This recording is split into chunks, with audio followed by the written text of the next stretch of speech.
पुढील कार्यक्रम प्रसारित करणारे आहे जॉयस्मेर मिनिस्ट्रीचे मित्र आणि भागीदार.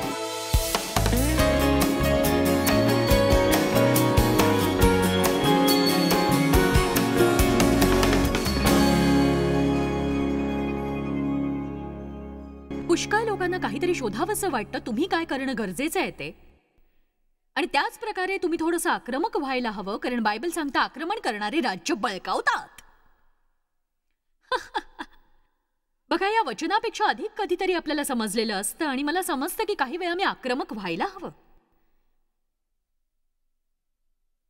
मी असं करणार आहे, हो खरंच मी असं करणार आहे स्वतःसाठी. कारण होतं काय की तुम्ही धार्मिकपणे असा विचार करत असता की मी फक्त त्यागच करणार,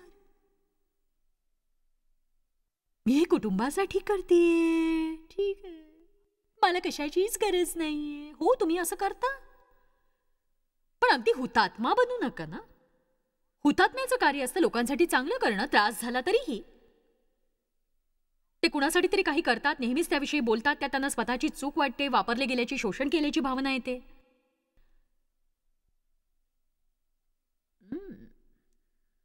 मला वाटतं मी अशा लोकांना संदेश द्यायला वाचला. कमीत कमी 3 लोक तरी आहेत ज्यांना समजलंय.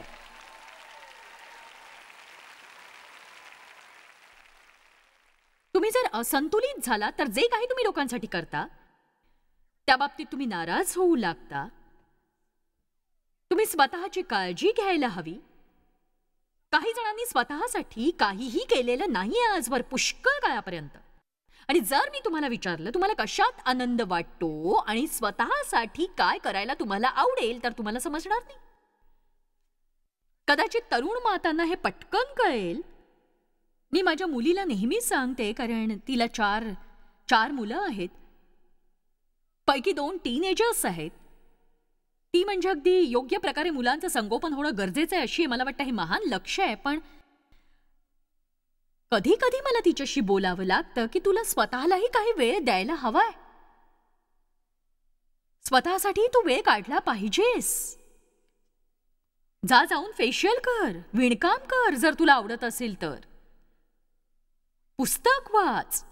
स्वतःसाठी काहीतरी करायलाच हवं. आणि मी तिला म्हटलं एके दिवशी की तुझी कधीतरी इच्छा होईल का मुलांना आठवडाभर सोडून माझ्यासोबत सुट्टीवर यायची? आणि ती म्हणाली कदाचित नाही. हो तुम्ही बरोबर ऐकलंयत. एक सांगू का, प्रत्येक क्षणी जर तुम्ही त्यांच्यासोबत नसलात तर मुलांना वाईट वाटत नाही. अहो खरंच तुम्हाला वाटतं त्यांच्यासोबत असावं. काही लोक त्यांच्या मुलांसोबत नसतात, पण एक गोष्ट लक्षात घ्या, म्हणजे ते जरी गेले तरी तुमचं जीवन सुरूच असतं.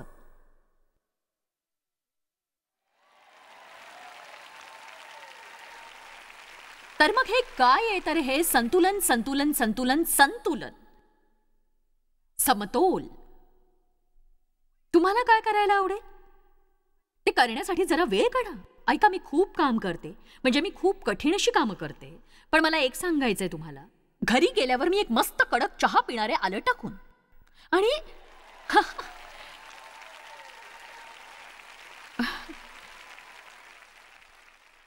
इथून सियाटल खूप दूर आहे. घरी जायला आम्हाला साधारण 4 तास लागतील. 2 तासांचा बदलीचा वेळ आहे, म्हणजे घरी पोहोचायला अजून उशीर होणार. पण घरी गेल्यावर मी केक खाणारच आहे. आणि उद्या मला एकटं राहायला आवडेल, म्हणून मी डेवला सांगणार आहे गोल्फ खेळायला जा प्लीज. सुरुवातीला आम्ही अशा सभा संपवून घरी यायचो आणि डेव गोल्फ खेळायला जायचा, तेव्हा मला खूप राग यायचा हो त्याचा. आणि मग दिवसभर घरी बसून मी एकटीच कंटाळा पार्टी करायचे आणि शेवटी लोकांना संदेश दिल्यावर घरी जाऊन मी कंटाळलेली पार्टी करायचे आणि वेळेचे माझे काय. पण मी स्वतःकडे बघायचे, मला स्वतःबरोबर वेळ घालवावा असा वाटायचा. एक सांगू उद्या मी काय करणार आहे? मला वाटेल ते करणार आहे मी उद्या.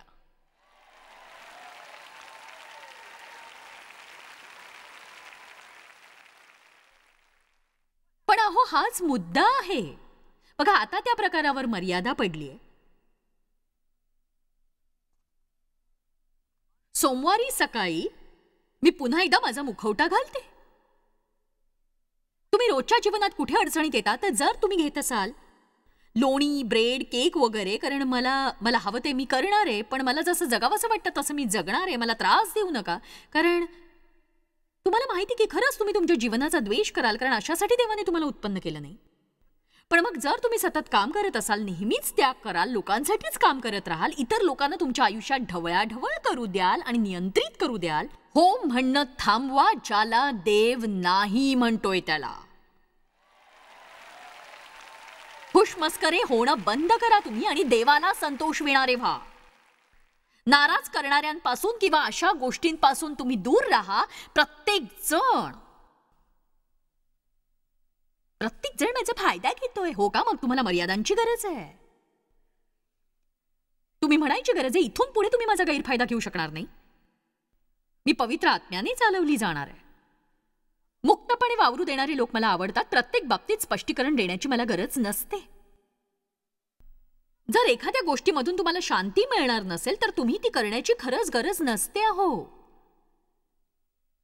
माझ्या मुलीने मला विचारलं वाढदिवसाला काय हवंय. आम्ही 2-3 गोष्टींविषयी बोललो आणि मी म्हटलं कदाचित नकोच, आपण एकत्र दिवस घालवूया ना, आपण मसाज वगैरे घेऊया, पार्लरला जाऊया. पण मला त्यात शांती वाटत नव्हती आणि मी विचार करत होते की मला ते करावंसं वाटत नाहीये. मी तिला फोन केला. मी म्हटलं मला खात्री आहे तू समजू शकशील, कारण आपले तसे संबंध आहेत. मला कळत नाही का, पण मला शांतीच वाटत नाहीये आणि मला तसं करावंसं वाटत नाहीये. मला जाणवते की काहीतरी दुसरंच त्या दिवशी घडणार आहे. मला नाही माहित, मला कसं ठाऊक असणार. मला त्याची पर्वा नाही. मूळ मुद्दा असा, तसं करणं मला योग्य वाटत नाहीये. ती इतकी थंड होती. ती म्हणाली की ठीक आहे, काही हरकत नाही, तुला हवं तसं कर. का नाही कधी कधी आपण एकमेकांना थोडीशी मोकळीक देत, या उलट की प्रत्येकाला टोकत राहायचं.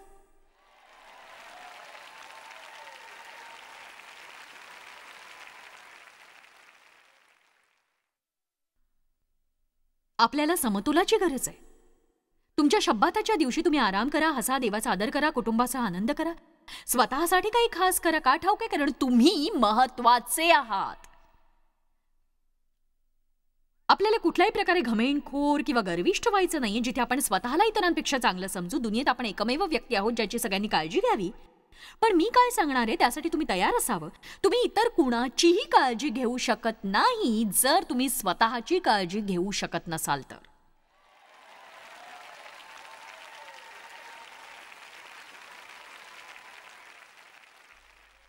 हे एक महान तत्व आहे, 7पैकी 1. इतर 6 दिवस कसेही घालवा, पण 1 दिवस मात्र तुमचा असावा. लोक स्वतःचाच द्वेष करतात. त्याचं एक कारण म्हणजे रोज तीच धडपड, तेच सगळं. काही काळ विश्रांती घ्यायला हवी, काहीतरी वेगळं करायला हवं. नेहमी करता त्यापेक्षा काहीतरी वेगळं करा. नेहमी जे करता तेच करू नका त्या दिवशी. मलाही असा प्रयत्न करायला आवडतो, नेहमीपेक्षा वेगळं काहीतरी, खरोखर काहीतरी हटके आणि असं जोरदार असं माझ्यासाठी. त्यात मी नेहमी आनंदी होईन असंही नाही, पण कमीत कमी ते नेहमीसारखं तर नसेल ना. आमेन. खूप थकल्यावर काय घडतं? मला जरा सांगावंसं वाटेल की आजकाल लोक असे आहेत. एक म्हणजे तुम्हाला वाईट वाटेल, तुमचे विचार सहजच चुकीच्या मार्गाने जायला लागतील. मग दुसऱ्या लोकांसाठी केलेल्या कामामुळे तुम्ही नाराज व्हाल. स्वतःची कीव करणं खूपच सोपं आहे. दुसऱ्या कोणत्याही बाबतीत अनुशासन पाळणं खूप कठीण आहे. तुमच्या तोंडाला शिस्त लावणं हे सुद्धा कठीण आहे जेव्हा तुम्ही थकलेले असता. चला आता, तुम्हाला ठाऊक आहे मी बरोबर बोलते. आपण चिडचिडे, बडबडे होतो, आपण लवकर रागावतो सहजपणे, आणि खरं सांगायचं तर आपण जीवन सुखात घालवत नाही. आणि म्हणूनच बघा, देवाने आज्ञा दिली आहे लेवीय 25 मध्ये की प्रत्येक 7 वर्षांनी भूमीला विश्राम द्यावा. ते काही पेरू शकत नव्हते. प्रत्येक 7 वर्षांनी त्यांना भूमीला विश्राम द्यावा लागत असे, कारण तो म्हणाला जर तुम्ही असं करणार नाही ती पीक देणं थांबवील. बापरे, आठवड्यातनं 1 दिवस काही न करणं मला परवडणार नाही. नाही, आम्ही तुम्हाला सांगू पाहतोय ते थोडकं देखील अधिक आहे. चला आता, तुम्ही देवाला संतोष मिळण्यासाठी थोडंसं काही करू शकता. माझं म्हणणं आहे दैवी नियमांचा आदर करण्याविषयी. वेगवेगळ्या लोकांच्या शब्दाच्या वेगवेगळ्या कल्पना आहेत. मला अगदी बरोबर काय ते सांगणारी 500 पत्र नको आहेत. पण एक सांगू का, मला वाटतं माझ्यासाठी, मला नाही वाटत एखादा विशिष्ट दिवस असू शकतो. हा एक नियम आहे, हा नियम आहे ज्याची मी खात्री करायला हवी, जो मला लागू होतो आहे की नाही. कधीतरी अशी वेळ असते की मला 2 वेळा अर्धा दिवस काम करावं लागतं. पण एक सांगू का, तुम्ही अशा स्त्रीकडे पाहताय जी पुष्कळ काळापासून फिरतीये, कारण आताशी मला वेळ आणि आराम मिळतोय. मी खूप काम करते, पण मी विश्रांतीही घेतेच. एक सांगू का, जर तुम्ही हे संपूर्ण अधिवेशनभर इथे असाल तर तुम्ही थकला असाल. कारण जेव्हा तुम्ही हे सगळं घेत असता, त्या घेण्याचा तुमच्यावर परिणाम होत असतो आणि एका जागेवर पुष्कळ वेळ बसून राहण्याचाही त्याचाही परिणाम होत असतो. पण तुम्हाला माहिती आहे का की यातून तुम्हाला बरंच काही मिळेल. आता तुम्ही थोडासा वेळ काढलात ग्रहण करण्यासाठी. आराम करा, आराम करा आणि त्याचा भरपूर लाभ घ्या. पुष्कळदा आपल्या समाजात तो खोलवरपणा नाही. आपण प्रत्येक जण केवळ ना असे वरवर असे तरंगत असतो, नुसता देखावा करत असतो आपण. आम्ही अधिवेशनाला गेलो होतो, खूप छान होतं.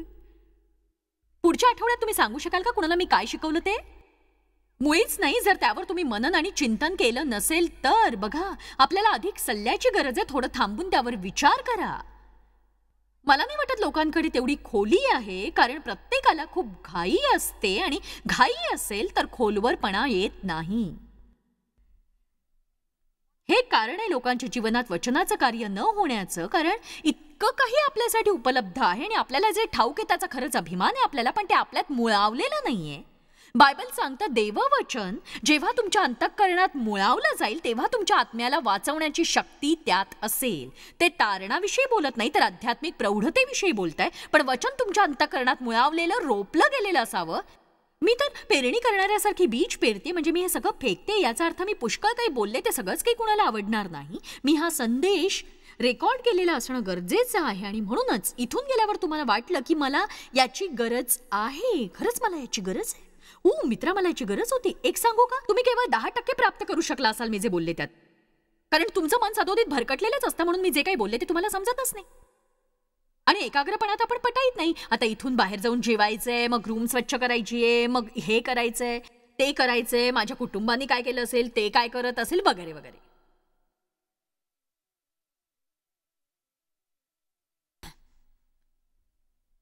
काही जण इथे बसून 3-4 तासांच्या अंतरावर असलेल्या घरी पोहोचला असाल आणि तुमच्या बऱ्याच सत्रात असं झालं असेल, तेव्हा तुमचं बरंच काही चुकलं असेल. मग इथलं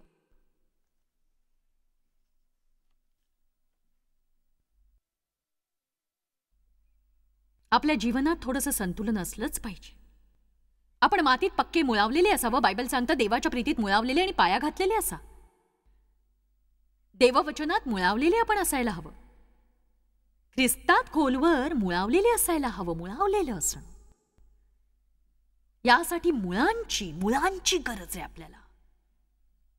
तुम्हाला काहीच माहित नाही जर तुम्ही काही करत नसाल तर. राज्याविषयी आपल्याला काहीच माहित नसेल जर आपल्यात धार्मिकता, शांती, आनंद आणि देवासोबतचं नातं नसेल तर.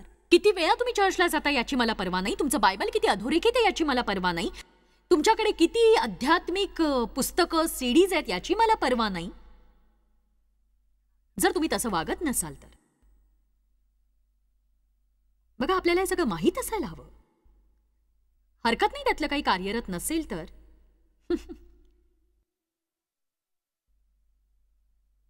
देवाच्या प्रीतीचं प्रगटीकरण हवं होतं मला साधारण 30 वर्षांपूर्वी आणि मी देवाच्या प्रीतीचा अभ्यास केला वर्षभर.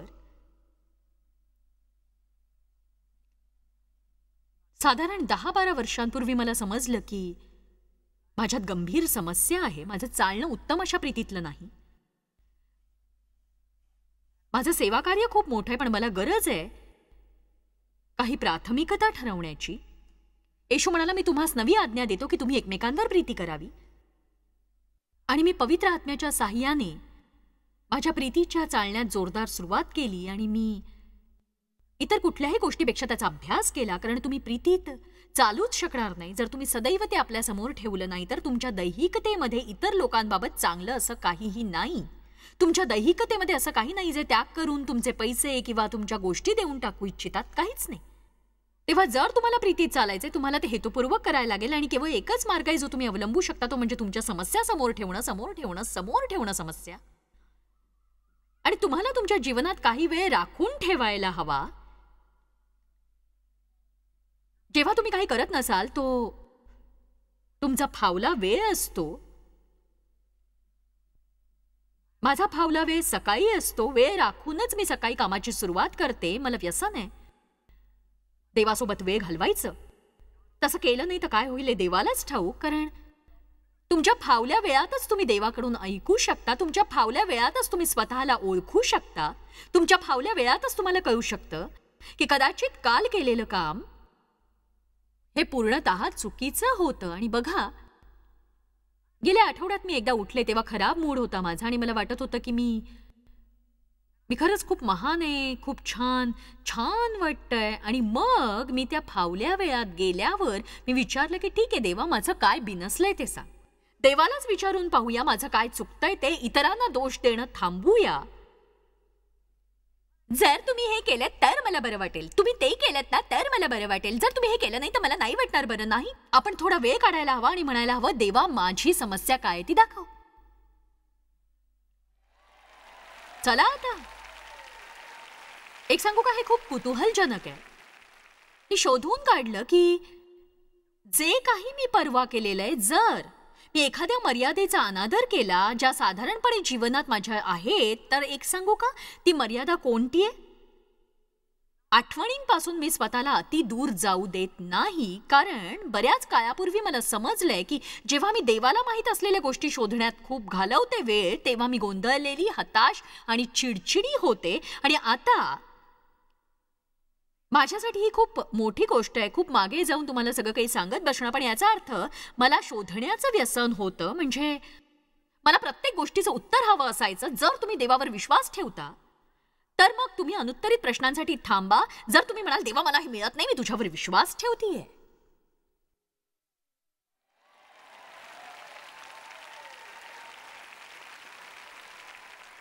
मुद्द्यांबाबत विचार करणं, चिंतन करणं, मनन करणं योग्य आहे. पण देवाने मला शिकवलंय की मला माझ्या मर्यादा आहेत. आणि जेव्हा मी हताश आणि गोंधळलेली असते आणि मी त्यापासून दूर जाते तेव्हा आता मी कशात तरी आहे जे देवाला ठाऊक आहे, तो मला अजून ते सांगत नाही. मग मी म्हणायचं माझा तुझ्यावर विश्वास आहे देवा.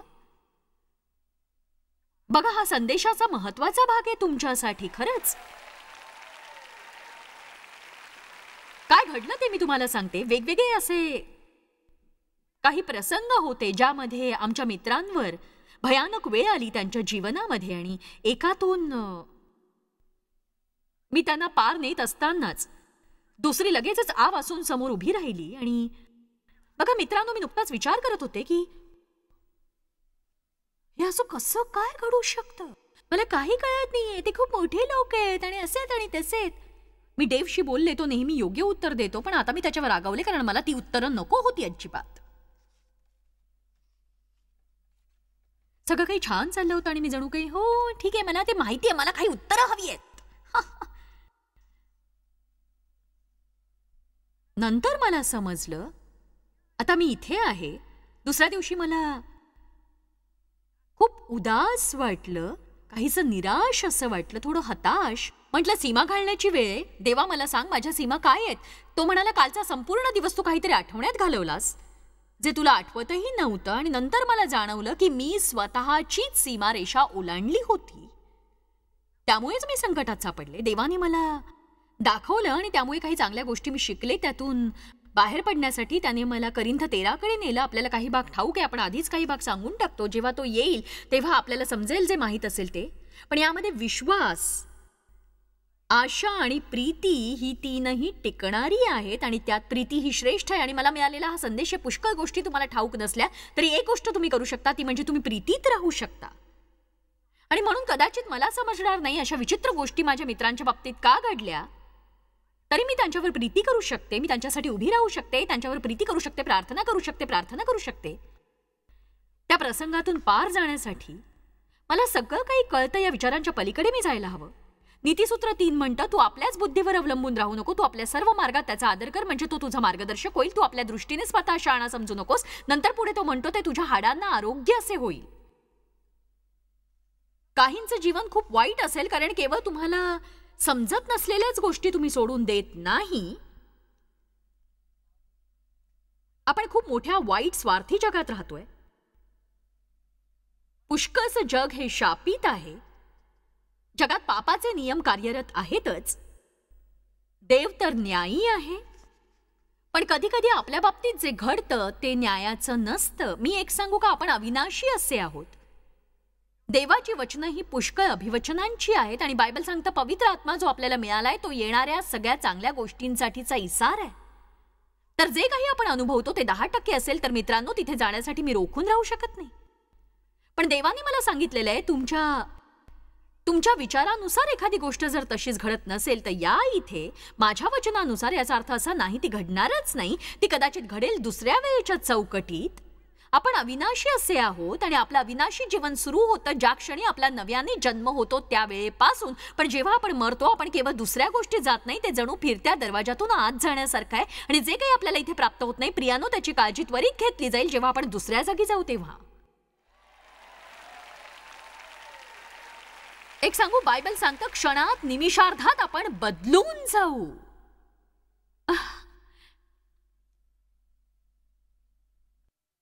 इथे असताना आपल्याला इतकंच करायचं, जितकं चांगलं करता येईल तितकं करायचं. आपल्याला दुसऱ्या कुणाशी स्पर्धा करायची नाही. ज्या महिम्यामध्ये मी आहे, तुम्ही आहात, इतर कुणी आहे, ज्यावेळी येशू परत येईल तो त्याच खुणेवरून येणार आहे आपल्याला पकडण्यासाठी, आपल्या ठाईच्या कार्यपूर्ततेसाठी. आणि आपण सगळे बदलले जाऊ. आपण सगळे बदललेले आणि योग्य असे होऊ. आपण सगळे बदललेले आणि योग्य असे होऊ. मला वाटतं हे एक जीवन आणि ते दुसरं एक जीवन असल्याचा विचार करणं थांबवायलाच हवं आपण. ते केवळ अनंत असं आहे. तुम्हाला तुमच्या जीवनात मोकळी जागा ठेवायला हवी. जर तुम्ही ती ठेवली नसेल मित्रांनो तुम्ही खरंच खरंच खूप काही चुकवणार आहात. जर तुमचा दिवस वाईट असेल थोडा वेळ काढून देवाला विचारा की इथे काय चुकतंय. प्रामाणिक राहा, दुसऱ्या कुणाला दोष देऊ नका. असं होतं एखादा दिवस अस्वस्थ वाटतं कारण परवा तुम्ही तुडुंब खाल्लेलं असतं म्हणून, किंवा कदाचित खूप साधं सुद्धा असं काहीतरी आणि रात्री चांगली झोप लागलेली नसते. देवा आज मी इतकी चिडचिडी का झाली कळत नाही, असं का वाटतंय मला. तू फक्त 3च तास झोपलीस ना. अगं तू इतकं सगळं आईस्क्रीम आणि अर्धा केक खाल्ला होतास, आठवतंय का.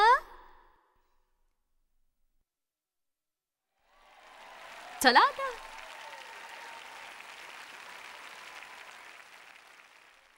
आठवतंय का तू काल मित्रांबरोबर फिरायला गेली होतीस. 1-1.5 तास गॉसिपिंग शिवाय काहीच केलं नाहीस तू. त्यामुळेच दुसरा दिवस अस्वस्थ गेला असेल तुझा. त्याचाच जडपणा असेल तुझ्या आत्म्यावर. शांत रहा, थोडासा वेळ काढ आणि चिंतन कर, कशावर तरी मनन कर. मुळावलेली आणि पाया भरलेली अशी वाग. काही बाबतीत काही मर्यादा आणि जीवनातल्या फावल्या वेळेचा विचार कर. मर्यादेत रहा. असं कर की तू 5 मिनिटं लवकर कामावर पोहोचशील आणि तुला धक्का बसेल. शेवटच्या मिनिटापर्यंत तुझी धावपळ होणार नाही. घड्याळ 8:02 दाखवत असेल जेव्हा त्यात 8 असायला हवे होते. हे बॉसला कळायला नको. दिलेल्या भेटीच्या वेळात थोडं अंतर असू दे. उशीर करायला लावणारे फोन घेऊ नकोस. तुला मदत घाईघाई केल्याने होते त्यामुळे तुझ्या समस्या वाढतात. तुझी समस्या अशी असते, तू घरभर जेव्हा मोबाईल शोधत असतेस तेव्हा तो तुझ्या कानाला लावलेला असतो. मी असं नेहमीच करते. माझा फोन कुठे, मला माहित नाही माझा फोन कुठे. आपण इतक्या घाईत असतो की अर्धा वेळ आपण काय करतोय हेच आठवत नाही आपल्याला. तर आता थांबायची वेळ आली आहे. थांबा जरासं, शांत व्हा, फावला वेळ काढा, काही मर्यादा आखा. तुमच्या जीवनाकडून आज्ञा घेण्यापेक्षा तुम्ही जीवनाला आज्ञांकित करा सतत. आमेन. चला उभे राहूया सगळे. तुम्हाला कमी ताणाचं जीवन हवं आहे का? माझी खात्री आहे सगळ्यांनाच हवंय. तर मग तुमचं जीवन संतुलित असायला हवं आणि ते हेतुपूर्वक असावं. आणि ही चावी आहे उद्दिष्ट असण्याचं. हे करण्याचं प्रतिफळ आहे शांती, सौख्य आणि निकोप असे नातेसंबंध. आम्ही तुमच्यावर प्रीती करतो आणि अगदी प्रामाणिकपणे आणि देवाला हवं असलेलं तुमचं उत्तम जीवन असायला हवं असेल तर देववचनाचा अभ्यास हा विजयाचा मार्ग आहे. हे जर तुम्ही लक्षात घेतलं तर नक्कीच लाभ आहे. जॉयस्मायर मिनिस्ट्रीज करता तुम्ही खूप मौल्यवान आहात. आम्हाला तुमचं कौतुक आहे आणि जगभरामध्ये हे सेवा कार्य शक्य करण्याकरता आम्ही आमच्या मित्रांचे आणि पार्टनर्सचे आभारी आहोत. आम्ही एकत्रितपणे भुकेल्यांना खाऊ घालतो, गरिबांना वस्त्र देतो आणि राष्ट्रांना सुवार्ता सांगतो. तुमच्या प्रार्थनेच्या विनंतीकरता आमच्याविषयी आणखी माहिती मिळवा. जॉयसच्या कॉन्फरन्सच्या तारखा पहा आणि ख्रिस्ताची प्रीती जगभरामध्ये पसरवण्याकरता आमचे सहभागी व्हा. याचा सर्व खर्च जॉयस्मॅर मिनिस्ट्रीचे मित्र आणि भागीदार करत आहेत.